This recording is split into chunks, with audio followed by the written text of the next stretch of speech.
welcome to my YouTube channel Physics Face. First year chapter number 2 vector and equilibrium हम लोग उसका addition of vector पे topic पे थे और आज हम लोग second method of vector addition करेंगे जो हमारे पास है analytical method of vector addition. इससे प्रीवियस वीडियो में हमने देखा था graphical methodology of vector addition. मैं आपको ये चीज़ एक क्लियर कर लूँ कि जब आप लोग वेक्टर को ग्राफिकली ऐड करते हैं तो वहाँ पे आपके पास जो चांस ऑफ एरर है वो ज़्यादा हो जाता है। स्केल को सिलेक्ट करना, फिर उसको कितनी लेंथ होगी वो आप लोग एक्यूरेसी के साथ नहीं कर सकते और वहाँ पे कोई मैथमेटिकल इक्वेशन भी नहीं होती, इसलिए आप लोग एनालिटिकल मेथड को प्रेफरेंस करते हो। सो आज हम लोग डिस्कस करने जा रहे हैं another method of vector addition that is analytical method. So let's start our topic that is analytical method of vector addition. इस मेथड को आप लोग कहते हो addition of vector by rectangular component.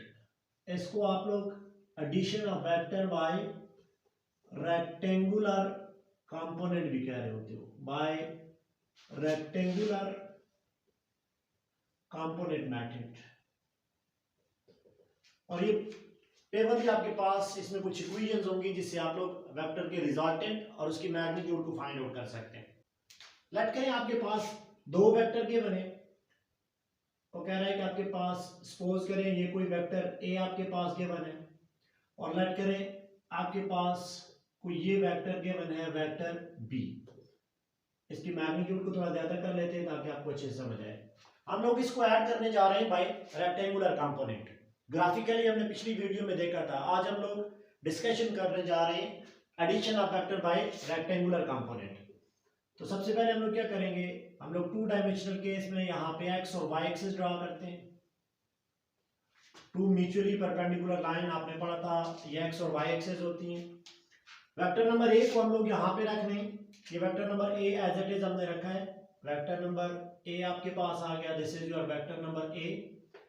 और वेक्टर नंबर बी को हम लोग वही हेड टू टेल रूल वाला मेथड ही यूज करेंगे।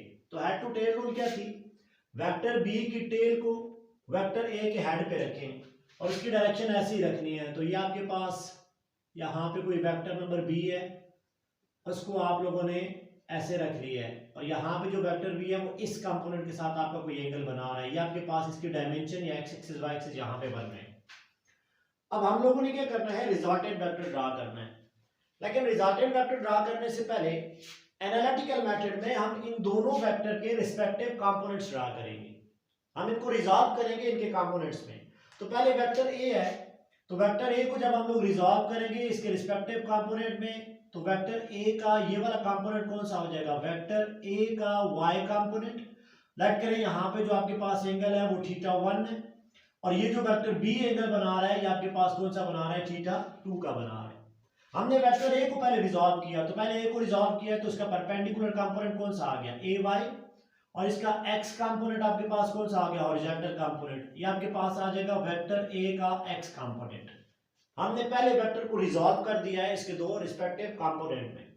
इसी तरीके से हम लोग वेक्टर b को भी यहाँ पे रिजॉल्व करने जा रहे हैं। अब b को जब रिजॉल्व करेंगे तो b का आपके पास ये वाला कंपोनेंट कौन सा आ जाएगा, ये वाला कंपोनेंट आ जाएगा वेक्टर b का y कंपोनेंट, और ये वाला वेक्टर बी का कौन सा कंपोनेंट आ जाएगा, ये वाला कंपोनेंट आ जाएगा वेक्टर बी का एक्स कंपोनेंट। तो वेक्टर बी को भी आपने दो कंपोनेंट में रिजॉल्व कर लिए। अब हम लोगों ने रिजल्टेंट यहां पे लेना है, तो रिजल्टेंट में आप लोग क्या करते होते थे, टेल ऑफ फर्स्ट वेक्टर को जॉइन करते थे to the head of last vector. तो आपके पास क्या हो जाएगा, जब यहां से आप लोग इसको जॉइन करेंगे तो ये आपके पास बन जाएगा resultant vector. This is your resultant vector और रिजल्टेंट वेक्टर की वैल्यू क्या होगी, वेक्टर ए प्लस आपके पास क्या हो जाएगा, वेक्टर बी। अब अगर आप लोग यहाँ पे रिजल्टेंट को देखें, रिजल्टेंट वेक्टर को, तो रिजल्टेंट वेक्टर के भी दो कंपोनेंट्स बन रहे हैं। एक रिजल्टेंट वेक्टर का एक्स कंपोनेंट बन रहा है और एक रिजल्टेंट, ये बड़े वाला रिजल्टेंट वेक्टर है, और इसका एक वाई कंपोनेंट भी बन रहा है। तो रिजल्टेंट वेक्टर को अगर आप लोग ड्रा करेंगे तो रिजल्टेंट वेक्टर का ये सारे का सारा पोर्शन इसका वाई कंपोनेंट आ जाएगा। मतलब ये जो रिजल्टेंट वेक्टर है इसका y कंपोनेंट किसके बराबर है, देखिए ए वाई, और अगर इसमें हम लोग ऐड करें बी वाई को तो ये रिजल्टेंट का वर्टिकल कंपोनेंट आ जाएगा। ए वाई प्लस आपके पास किसके बराबर आ रहा है, ये बी वाई के बराबर आ रहा है। और अगर आप लोग इस रिजल्टेंट वेक्टर के एक्स कंपोनेंट को देखें तो ये दोनों पोर्शन आ रहे हैं। तो रिजल्टेंट वेक्टर का जो x कंपोनेंट आपके पास आ रहा है वो क्या आ रहा है, वो a का x कंपोनेंट यहां तक प्लस आपके पास क्या आ रहा है, b का x कंपोनेंट आपके पास आ रहा है। ये रिजल्टेंट वेक्टर है। मतलब इसको हम लोग यहां पे लिख लेते हैं, जो रिजल्टेंट है, रिजल्टेंट आपके पास किसके बराबर आ रहा है, ये आ रहा है r का x कंपोनेंट प्लस r का आपके पास क्या आ रहा है, y कंपोनेंट। और अगर आप लोग rx को देखें तो rx किसके बराबर है, rx बराबर है a का x कंपोनेंट प्लस bx, और ry किसके बराबर है, ये बराबर है ay प्लस by के बराबर। ये तो ऑलरेडी हमने लिखा हुआ है। अब ये रिजल्टेंट आपके पास एक वेक्टर है, तो उसकी मैग्नीट्यूड कैसे फाइंड करेंगे, आपने ऑलरेडी देखा हुआ है। तो मैग्नीट्यूड फाइंड आउट करने के लिए हम लोग क्या कहते हैं, मॉड ऑफ आर और मैग्नीट्यूड ऑफ आर। और इसके लिए फार्मूला क्या होता है, इसके लिए फार्मूला आपके पास होता है आर एक्स का स्क्वायर प्लस क्या हो जाएगा, आर वाई का स्क्वायर। अगर हम लोग यहाँ पे वैल्यू इंसर्ट करें तो रिजल्टेंट को हम लोग कैसे लिख सकते हैं, देखें हम लोग लिख सकते हैं आर एक्स की वैल्यू इंसर्ट करें तो ये हो जाएगा A x plus B x whole square plus value क्या हो जाएगी, A Y plus B y whole square. ये आपके पास आ गया रिजल्टेंट का मैग्नीट्यूड। इसको अगर फर्दर आप लोग सॉल्व करें, यहाँ पे देख लें तो ये वैल्यू क्या हो जाएगी, implies that resultant equal to, थोड़ा सा हम लोग इसको सॉल्व कर लेते हैं। ए एक्स की वैल्यू क्या है, आपको पता है एक्स एक्सिस के साथ एंगल कौन सा होता है, cos वाला एंगल होता है। तो इस ए एक्स की जगह मैं क्या लिखूंगा, ये हो जाएगा वेक्टर ए, और एक्स के लिए एंगल कौन सा हो जाएगा, cos ऑफ थीटा, और ए का एंगल कौन सा है, थीटा 1 है, प्लस आपके पास बी के साथ एंगल कौन सा है, बी एक्स, तो ये हो जाएगा बी cos ऑफ, और बी का एंगल हमने क्या लिया हुआ है, वो तो लिया हुआ है थीटा 2, और इसका आप लोगों के पास क्या आ जाएगा, होल स्क्वायर, प्लस ए वाई, और ए वाई, वाई के साथ एंगल कौन सा आता है, वो तो साइन का आता है। इसका मतलब है यहाँ पे वैल्यू क्या हो जाएगी, ये वैल्यू हो जाएगी A sine of theta 1 plus B y में क्या हो जाएगा, बी, ये हो जाएगा साइन ऑफ, और बी का रिस्पेक्टिव एंगल कौन सा है, थीटा 2 का होल स्क्वायर। चलिए अब हम इसको फर्दर इसको सॉल्व कर लेते हैं। तो अब आप लोग यहाँ पे एंगल सॉल्व आउट करें, तो जब करेंगे तो ये क्या लिखा हुआ है, सॉल्व करने के लिए लिखा हुआ है ए प्लस बी होल स्क्वायर। तो फार्मूला लगा लें, फार्मूला क्या हो जाएगा, फार्मूला जाएगा ए स्क्वायर, मतलब वैल्यू आ जाएगी A square into cos square theta 1 plus आपके पास क्या आ जाएगा, प्लस आ जाएगा B square into cos square theta 2 plus 2ab cos of theta 1, और यहाँ पे क्या हो जाएगा cos ऑफ थीटा 2। तो पहले पोर्शन को आपने सॉल्व कर लिया। अब नेक्स्ट वाले क्वेश्चन को सॉल्व करिए, मैं रेड मार्कर यूज कर रहा हूं, प्लस इसका स्क्वायर क्या हो जाएगा, इसका स्क्वायर हो जाएगा ए स्क्वायर और साइन स्क्वायर थीटा 1। आगे आप लोग वैल्यू सॉल्व करें तो वैल्यू क्या आ जाएगी, plus B square, B square को सॉल्व करेंगे तो वैल्यू हो जाएगी B square sine square of theta 2 plus 2ab, और वैल्यू क्या हो जाएगी, sine theta 1 in sine theta 2, sine theta 1 और साइन थीटा 2।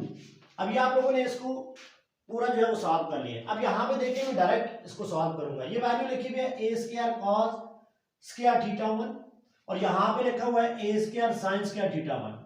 अगर इन दो वैल्यू से जो मैंने यहाँ पे मार्क किए हैं, मैं ए स्क्वायर को कॉमन लूं तो अंदर वैल्यू क्या बचेगी, cos square theta plus sign square theta, और ये 1 के बराबर होता है। तो आप लोग यहाँ पे डायरेक्ट जो वैल्यू बचेगी वो आपके पास क्या बचेगी, वो बचेगी सिर्फ ए स्क्वायर प्लस आप लोग देखिए, अब ये वाली वैल्यू देखिए B square cos square theta 2, और ये है B square sine square theta 2। यहां से अगर बी स्क्वायर कॉमन ले तो अंदर वही वैल्यू बचेगी cos square theta plus sign square theta, तो सिर्फ वैल्यू क्या बचेगी, बी स्क्वायर बचेगी।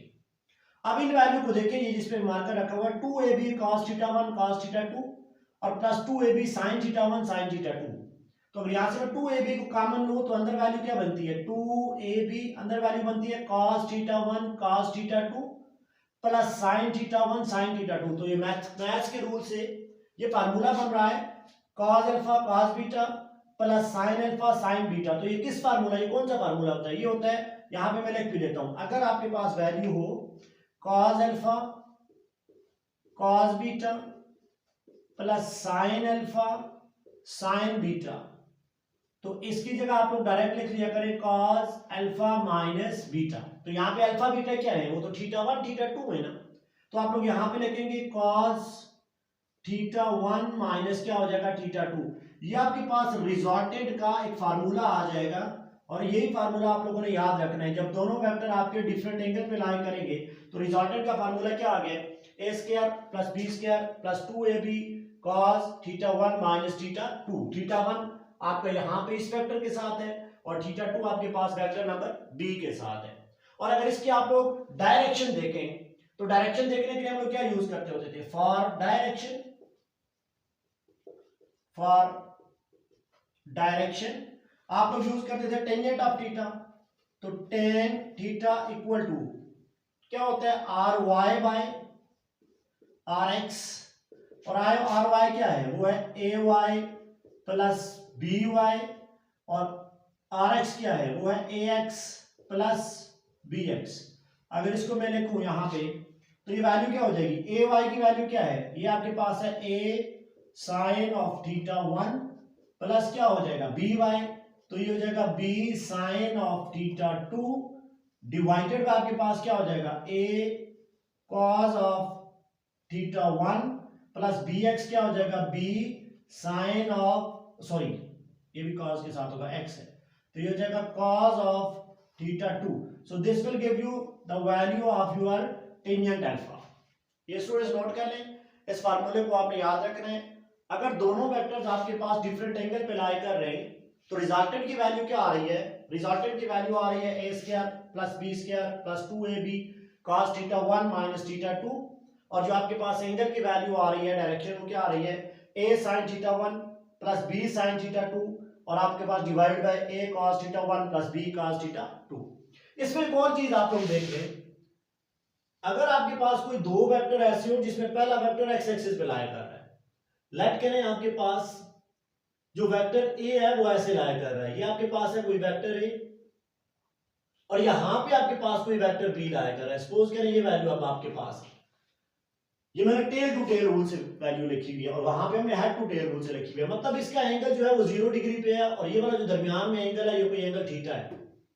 अब अगर आप लोग रिजल्टेंट फाइंड करेंगे, क्योंकि पहला वेक्टर के साथ एंगल क्या बन रहा है, वो 0 का बन रहा है, तो अब जो रिजल्टेंट की वैल्यू आएगी यहाँ पे उसको डायरेक्ट आप लोग लिख लेंगे। रिजल्टेंट की वैल्यू क्या आ जाएगी, ये आ जाएगी A square plus B square plus 2ab cos of theta. अब थीटा 1 माइनस थीटा 2 करने की जरूरत ही नहीं है क्योंकि एक एंगल ही 0 पे है, तो अब आपके पास एंगल क्या आ जाएगा A square plus B square plus 2ab cos of theta. और यही आपके पास वो फार्मूला है जिससे आप लोग ज्यादातर मैग्नीट्यूड ऑफ टू वेक्टर आप लोग फाइंड आउट करेंगे जब उनकी वैल्यूज गिवन होंगी। बस ये फार्मूला आप लोगों ने याद रख लेना है, A square plus B square plus 2ab cos of theta. और अगर आप लोग देखें, क्योंकि इनका जो रिजल्टेंट निकलेगा वो किधर से निकलेगा, वो इनके दरमियान से निकलेगा रिजल्टेंट, यहां से निकलेगा रिजल्टेंट। अब रिजल्टेंट का एंगल आप लोगों ने फाइंड करना है ना, तो रिजल्टेंट का एंगल आप लोग अगर वेक्टर ए से फाइंड करेंगे तो वो हो जाएगा, लेट करें अल्फा। वेक्टर ए से अगर आप लोग फाइंड कर रहे हैं तो वो अल्फा हो जाएगा, और अल्फा के लिए ये फार्मूला यूज करेंगे a sin theta 1 plus b sin theta 2। लेकिन देखिए पहले वेक्टर का sin थीटा 1 जो है वो वेक्टर एक है, वो तो 0 है, तो आप लोग डायरेक्ट एक शॉर्ट ट्रिक्स यूज कर सकते हैं। वो क्या आपके पास, अगर आप लोग टेंजेंट ऑफ अल्फा यूज कर रहे हो तो टेंजेंट ऑफ अल्फा के लिए आपके पास फार्मूला क्या हो जाएगा, ये वैल्यू 0 हो जाएगी, तो b sin ऑफ थीटा 2, तो आप लोग इसको लिखेंगे b sin ऑफ थीटा 2, लिखने की जरूरत ही नहीं है। अब आपके पास क्या हो जाएगा a plus B into cos of theta, ये आपके पास है टेंजेंट अल्फा, और याद रखिए टेंजेंट अल्फा क्या हो जाएगा, ये हो जाएगा with respect to vector a, आपके पास आ जाएगा अल्फा हो जाएगा with respect to vector a। बस ये फार्मूला याद रखना है। अगर अल्फा फाइंड करना है तो फार्मूला क्या है, b sin theta a plus B cos theta, b sin theta a plus B cos theta. और अगर आपको वो ये चीज कहे कि लेट करें वेक्टर b से आप लोग एंगल मालूम करें, तो वेक्टर b से एंगल आपके पास क्या हो जाएगा, वो तो हो जाएगा बीटा, तो आप लोग उसको थीटा से माइनस कर लें तब भी ठीक है, या इस फार्मूले में थोड़ी चेंजिंग कर लें, वो क्या हो जाएगी tangent of beta equal to, यहाँ पे देखिए अल्फा था तो यहाँ पे वैल्यू क्या लिखी है b, मतलब अल्फा a के साथ होता है, तो आपका एंगल दोनों b के साथ आएगी। अब यहाँ पे आप लोग क्या लिख रहे हो बीटा, तो एंगल आपका a के साथ आ जाएगा, ये शॉर्ट ट्रिक से। तो वैल्यू क्या हो जाएगी, ये वैल्यू हो जाएगी a sin थीटा यहाँ पे हो जाएगा b प्लस a n2 आपके पास क्या आ जाएगा cos ऑफ थीटा। अगर आप लोग टेंजेंट बीटा मालूम करना चाह रहे हो, और टेंजेंट बीटा किसके लिहाज से एंगल होगा, with respect to vector b के लिहाज से। मतलब आप लोगों ने दो चीजें ही याद रखनी है। रिजल्टेंट आपके पास क्या होता है, a square plus b square plus 2ab cos theta, और एंगल आपने फाइंड करना है तो b sin theta a plus b cos theta, और अगर बीटा से मालूम करना है तो a sin theta b plus a आपके पास क्या हो जाएगा cos थीटा हो जाएगा। स्टूडेंट्स ये चीजें बहुत ज्यादा इंपॉर्टेंट है, इसको आप लोगों ने हर तरह से याद करना है, ये दो जो आपके पास फार्मूले हैं। अब एक और भी चीज आप लोग देखें कि जब आप लोग कार्टेशियन कोऑर्डिनेट सिस्टम की बात करते थे तो मैंने आपको बड़े डिटेल में बताया था, आप लोग एंगल जो है वो इस लाइन से मेजर करते थे। ये एक्स एक्सिस वाली वो लाइन है जिससे आप लोग एंगल मेजर करते थे। अब अगर उस सेंस में आप लोग देखें तो जो आपके पास फाइनल एंगल हो जाएगा, उस एंगल के लिए आप लोग क्या करेंगे, अगर तो आप लोग फर्स्ट क्वाड्रेंट में, अगर पहले क्वाड्रेंट की बात कर रहे हैं तो पहले क्वाड्रेंट में जो फाइनल एंगल आपके पास हो जाएगा, लेट करें फाई है, वो उतना ही हो जाएगा जितना आप लोगों ने थीटा मेजर किया है। और थीटा आप लोग कैसे मेजर करेंगे, थीटा मेजर करेंगे tangent inverse of R Y by R X. पहले क्वाड्रेंट में और कोई चीज आप लोगों ने फाइंड आउट नहीं करनी, पहले क्वाड्रेंट में जो tangent inverse of R Y by R X होगा वही आपका एंगल हो जाएगा। लेकिन जब आप लोग सेकंड क्वाड्रेंट की बात करेंगे, सेकंड क्वाड्रेंट का मतलब है आपका रिजल्टेंट इधर लाई कर रहा है और ये आपके पास कोई एंगल है थीटा, तो फाई कैसे मालूम करेंगे, अब आपके पास फाई मालूम करेंगे, यहां से ये वाला एंगल हो जाएगा 180 से आप लोग माइनस कर लेंगे इस एंगल को। तो अब आपके पास अगर सेकंड क्वाड्रेंट की बात कर रहे हैं, मैं यहां पे लिखता हूं फाई, जब आप लोग कौन से क्वाड्रेंट में, सेकंड में, तो ये क्या हो जाएगा, ये हो जाएगा 180 डिग्री माइनस क्या हो जाएगा थीटा, और थीटा ऑलरेडी आप लोगों ने फाइंड कैसे किया हुआ है, tangent inverse of R by R X से आप लोगों ने फाइंड आउट किया हुआ है। इसी तरीके से अगर आप लोग यहां पे देखें थर्ड में हो तो थर्ड का एंगल क्या हो जाएगा, 180 से आगे जा रहे हो, 180 से आगे जा रहे हो तो यार यहाँ पे एंगल लिख लें 180 डिग्री प्लस थीटा आपके पास हो जाएगा। तो phi of the third quadrant क्या बन जाएगा, इसके लिए आपके पास बन जाएगा 180 डिग्री प्लस आपके पास क्या बन जाएगा थीटा। और अगर आप लोग फोर्थ क्वाड्रेंट में हो यहाँ पे तो रिस्पेक्टिव रेफरेंस लाइन कौन सी बनती है, 360 वाली बन जाएगी। यार घूम के आ रहे हो तो 360 वाली बननी है, तो यहाँ पे एंगल क्या हो जाएगा, फोर्थ क्वाड्रेंट की अगर आप लोग बात करोगे तो एंगल आपके पास बन जाएगा 360 डिग्री माइनस आपके पास क्या बन जाएगा थीटा बन जाएगा। ये चीजें भी आप लोगों ने याद रखनी है। बाकी आपके पास मैग्नीट्यूड गिवन हो तो फार्मूला क्या है, S under root A square plus B square plus 2ab cos theta, और एंगल फाइंड करने के लिए क्या है, tangent alpha equal to b sin theta a plus b cos theta. आप इस पे थोड़ा सा खुद भी प्रैक्टिस करें, इसको एक बार डिराइव करें, फिर आपको अच्छे तरीके से याद भी हो जाएगा। उम्मीद है समझ आई होगी इंशाल्लाह। अब नेक्स्ट इसके हम लोग केसेस नेक्स्ट वीडियो में देखेंगे, वहां से हम लोग कुछ इसके एमसीक्यूज भी करेंगे। यहाँ पे हमारा मकसद था कि आपको ये बेसिक कंसेप्ट देना कि असल में रेक्टेंगुलर कंपोनेंट्स है क्या, और आप इसकी मैग्नीट्यूड या डायरेक्शन कैसे फाइंड आउट करते हैं। और आई होप कि आपको अच्छे से समझ आई होगी। Thank you, Allah Hafiz.